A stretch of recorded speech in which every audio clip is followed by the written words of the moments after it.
ici, nous sommes 6. Et les œuvres ont trouvé peu à peu leur place.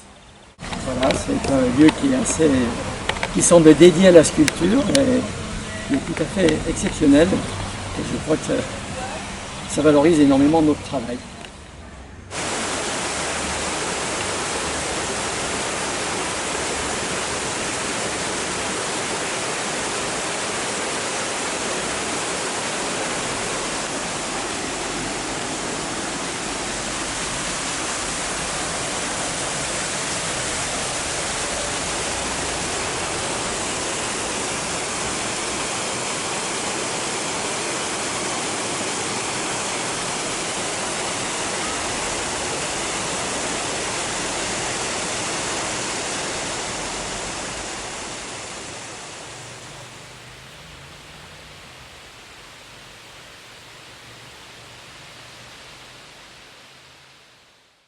En réalité, c'est pour moi, en l'occurrence, une œuvre qui est doublement habitée. Parce que j'y ai vu, il y a des petits poissons qui courent au travers du pied ou de ce qu'il reste du pied. Et je dénonce encore une fois notre environnement qui se dégrade. Et c'est la montée des eaux. Je représente un petit peu ce que pourrait devenir l'humain à partir de cet environnement complètement dégradé. Pour accuser cette idée, j'ai mis une sorte de symbole, un symbole facile on va dire. J'ai une bouteille de coca qui est brisée ici, marqué Coca-Cola. J'ai une boîte ici qui peut être également une boîte de coca, pas forcément, enfin une boîte que le pied écrase. Mais j'ai inscrit Air pur. J'ai réalisé ceci en 2015. Donc c'est marqué Air pur 2015. Ça pourrait être la notre dernier souffle, la dernière occasion d'inspirer un petit peu d'air avant une fin fatale.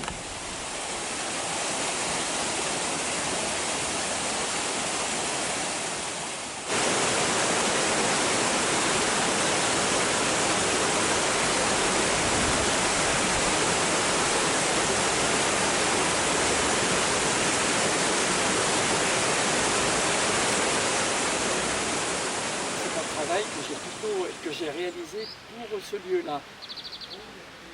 Donc ce sont des pièces que j'ai d'abord réalisées en petit, que j'ai coulées en bronze à l'atelier, que j'ai déjà exposé dans une galerie. Et quand il s'est agi d'exposer ici, j'ai imaginé ce travail avec beaucoup plus de volume pour que ça occupe le lieu. Et au départ, c'est des choses que j'ai encore réalisées à l'aide de croquis, de manière assez automatique. Et pour moi, il y a encore, ce sont des œuvres qui sont encore anthropomorphes. Je vais avec celle-ci jusqu'à pratiquement une abstraction, mais pour moi, on sent encore l'humain dans les deux autres. Et en fait, là, je privilégie quand même la forme, mais il y en a d'autres qui expriment plus de fond. J'aime des fois dire des choses. Alors que là, on n'est quand même que dans la figuration et la forme. Celle-ci est plus figurative en quelque sorte. Là, on sent vraiment le corps. C'est toujours que du grès. Il n'y a pas de métal du tout. Vous verrez plus tard, il y a quelques œuvres qui sont faites avec quelques écrous qui sont d'un ordre purement pratique, mais la plupart ce sont des leurres. Là il s'agit d'un buste, c'était mon point de départ que j'ai réalisé avec un modèle. Et après, donc j'ai essayé d'apporter des éléments presque du végétal. Pour moi c'est une branche ici, et c'est un bras là. Et puis bon, j'ai pas pu m'empêcher non plus de mécaniser ça, donc j'ai fait rentrer tout cet ensemble, tout ce procédé mécanique, toujours un petit peu pour les mêmes raisons, un petit peu pour dénoncer un petit peu l'homme l'intelligence artificielle, tout ce qui va nous échapper en tant qu'humains, ce sont nos racines aussi qui nous échappent. Donc c'est pas un hasard que j'utilise, que je fasse rentrer quelquefois aussi des branches du végétal. J'ai appelé ça arbre buste. Je suis un petit peu sur une frontière entre l'artisanat et l'art. J'aime que l'on voit le passage de la main. Là. Et la main qui s'exerce dans une certaine adresse. C'est vrai.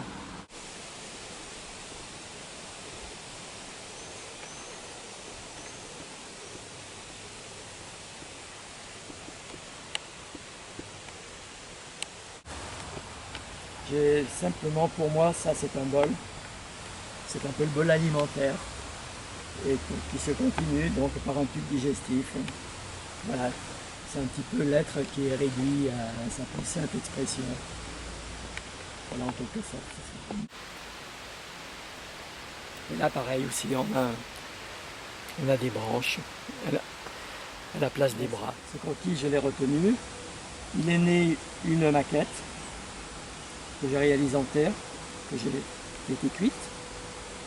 Et après, ça m'a permis donc de réaliser ceci, qui est, comme c'est de la terre et que c'est relativement délicat à la manipulation, il y a 3 pièces là. Et là, on a exceptionnellement des boulons qui sont des vrais boulons. C'est qui me permet donc l'ajustage de ces 3 morceaux. Une pièce comme ça, si dans sa totalité, il est très difficile de la faire rentrer dans un four. Lorsque la terre est à l'état, la terre est sèche, lorsque c'est à l'état de cuire, en quelque sorte. Donc j'ai réalisé ça en 3 morceaux. À savoir que lors du séchage de la terre, il y a à peu près une rétraction de 4%. Lors de la cuisson, il y a une rétraction qui est aussi de l'ordre de 4 à 5%. Donc c'est un travail quand même qui est assez délicat dans la mesure où je suis obligé de réaliser et de cuire une première partie et après de réajuster la seconde partie en reforant des trous, ce qui va me permettre donc l'assemblage des morceaux. Donc ce travail-là est en 3 parties. Et là, ça m'a nécessité aussi une fenêtre qui me permet donc de visser les pièces les unes aux autres.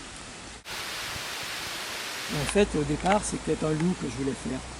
J'ai trouvé que ce loup avait une tête sympa et plutôt féminine, donc d'un loup-garou, c'est passé à la louve-garelle.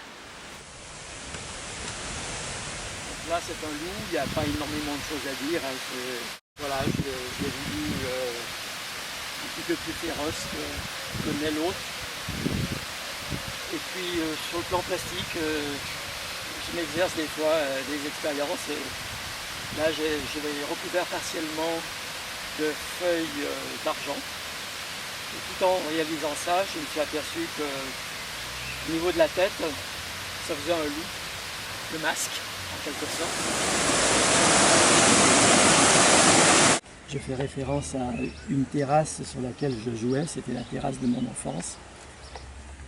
Il y avait une vigne, une tonnelle, donc j'ai fait, là ceci c'est le rappel d'un support de la tonnelle.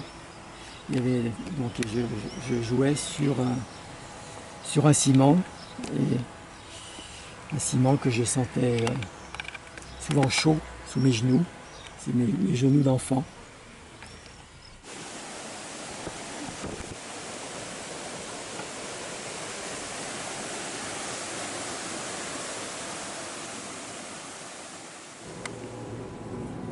Donc crash avec les papillons à des ailes qui sont évidemment pour l'image complètement déchirées. Et puis j'ai mis pour m'amuser un enregistreur de vol, c'est la boîte noire. Quoi. Voilà. Voilà. Et puis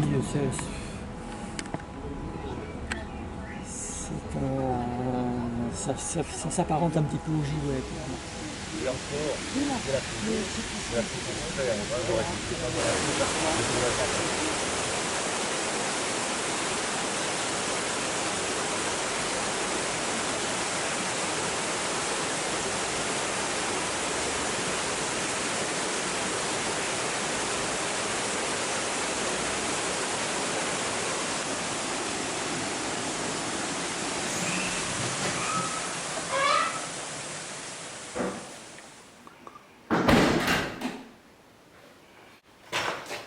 On a le dessin qui m'a déclenché,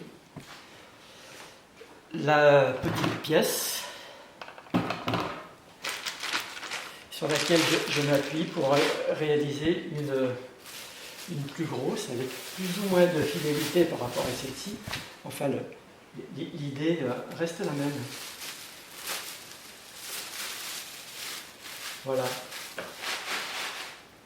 Là, au niveau du dessin, j'ai voulu exprimer une sorte d'étreinte. Et il me semble que peu à peu, je m'en éloigne. Donc là, c'est pas terminé. Je suis en train de me poser pas mal de questions à propos de ce que je vais installer ici. J'ai une solution qui est celle-ci, mais il n'est pas complètement obligatoire que je la retienne. Voilà, il y a toujours je garde une part de liberté quand je passe de la maquette à la réalisation. J'ai trouvé un principe pour n'être jamais sec devant la feuille blanche. C'est-à-dire que je vais dessiner ce qui est dans l'immédiateté de mon regard. Mais ça va être quelque chose des fois de très très banal. Un angle de table ou de chaise. Et je vais le réaliser de manière très figurative. Et à partir de là, je lâche des traits et je vais jouer sur le hasard. Et selon ce que le hasard m'apporte, je vais exploiter, je vais mettre en volume. Parce que mon souci quand même à chaque fois, c'est d'aller vers trois dimensions. Donc là, je ne peux plus dire exactement ce qui était le point de départ, mais quelquefois c'est vraiment très très peu de choses. C'est un rideau qui pend, c'est peut-être ça ici, là. Et puis à partir de là, eh bien, j'avance, toujours quand même avec ce souci de modeler. Et pour réaliser ces ombres, donc je hachure, j'utilise une petite pointe de feutre assez fine. Voilà, et puis comme j'ai envie de faire apparaître l'humain, donc je vais rentrer des éléments humains, peu à peu. Ici c'est le genou, là c'est un pectoral, et là il y a un bras. Donc ces éléments, après, bien, on va les retrouver à chaque fois. Et quelquefois, j'aime bien, comme j'ai un petit côté quand même artisanal qui demeure, j'aime bien montrer que je sais faire. C'est là où les idées arrivent, c'est là où elles mûrissent. Ah ouais, c'est un endroit comme je sens, ouais, oui, un peu à l'abri de tout, et dans une liberté totale.